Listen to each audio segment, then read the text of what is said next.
उत्तराखंड के उत्तरकाशी में फंसे कुल 41 मजदूरों को बाहर निकाल लिया गया है, जिसमें झारखंड के भी 15 मजदूर शामिल हैं। रांची से करीब 40 किलोमीटर दूर खीराबेड़ा में राजेंद्र बेदिया का पिता व्हील चेयर में अपने बेटे से मिलने के लिए बेताब है। घर में पिछले कई दिनों से खाना नहीं बन रहा है। एक छोटी बहन, माँ बाप हैं, लेकिन घर का कोई देख रेख करने वाला नहीं है। लिहाजा राजेंद्र बेदिया का बेसब्री से इंतजार किया जा रहा है। गांव के कुल 3 लड़के हैं जो उत्तराखंड में काम करने गए थे और इस हादसे का शिकार हो गए हैं। बहरहाल खुशी की बात यह है कि तमाम लोग सुरंग से वापस आ रहे हैं और उम्मीद की जा रही है कि जल्द ही वो लोग रांची भी पहुंच जाएंगे। इस बीच उत्तराखंड सरकार ने 1 लाख रुपए तमाम मजदूरों को मुआवजा देने की घोषणा की है।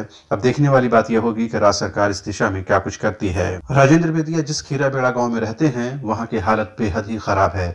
न तो रोजगार के कोई साधन है, न तो पढ़ाई लिखाई का कोई जरिया है और न ही कोई विकास की रोशनी पहुंची है। राजधानी रांची से महज 40 किलोमीटर दूर इस गांव की हालत देखकर आपको अंदाजा होगा कि सरकार की नजरे इनायत अब तक इस गांव में नहीं पड़ी है। यही वजह है कि 18-20 साल के युवक पढ़ाई आधी अधूरी छोड़ करके उत्तराखंड के उत्तरकाशी चले जाते हैं और बेहद ही खतरनाक काम में लग जाते हैं। घर में भी कोई आय का साधन नहीं है, लिहाजा माँ बाप भी नहीं चाहते हुए उन्हें भेज देते हैं। बहरहाल अब उम्मीद की जा रही है कि जो लोग वापस बचकर आ रहे हैं उन्हें फिर नहीं जाना पड़ेगा, लेकिन पेट की मार ऐसी होती है कि विवश होकर भी जाना पड़ सकता है।